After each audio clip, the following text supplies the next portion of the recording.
राधेश्याम सांग माने आसतु आज जानिबा श्वेतगंगा विषय।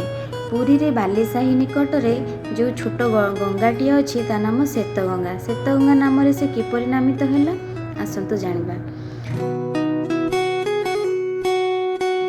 श्री चैतन्य महाप्रभु परवर्ती समय कथा ये तांको पाखरे जड़े भक्त थिले सार्वभौम भट्टाचार्य। से रसिक राजा श्रीकृष्ण को पूजा करुथिले। तांको पाखरे जड़े सेविका थिले से जड़े वैष्णवी तांको नाम सची माता।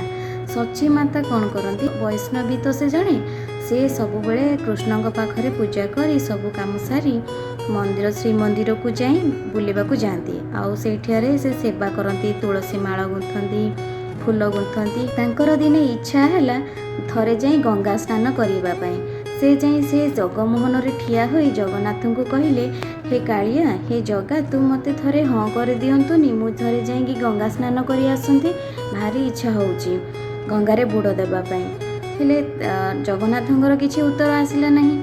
तापर एमिति कहिबार 4-5 दिन बीती गला हेले जगन्नाथ महाप्रभु किछि भी उत्तर देले नहीं। हाँ तो देई नाहांती तो आज्ञा आसीनी जेतेबेले मो सची माता केमिति जिबे जाई भी पारु नाहांती। से जेहेतु जगन्नाथंकर बड़ सेविकाटे थिले एते बड़ भक्त जगन्नाथଙ୍କ ठाରୁ परमिशन न नेकी आ जिबे कि सेथिपे जाई पारु नाहांती।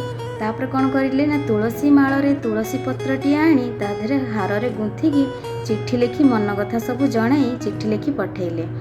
जगन्नाथଙ୍କ पाखକୁ जेतेबेले से हारटी जाई पहुँचिला सेतेबेले बड़ सिंहार बेसरे थिले जगन्नाथ।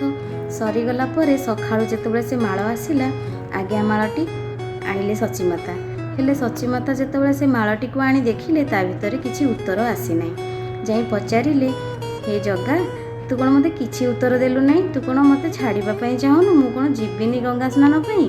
सांगे सांगे शून्यवाणी आसिला तू गंगा स्नान पई जीवु एई गोटे इच्छा तोर हेले गंगा स्नान पई तोते जीवा दरकार नहीं गंगा तो पाखକୁ आसीबे। आज जा सोई जीवु काली सखाळ हेले बाली साही रे जो छोट पोखरीटी अछि सेई पोखरी रे जाई स्नान करिबु। थिरे बड़ जल राशि आसीबो जल पूरा धळा हे जाइथिबो सेही गंगा रे तू स्नान करिबु से श्वेतगंगा।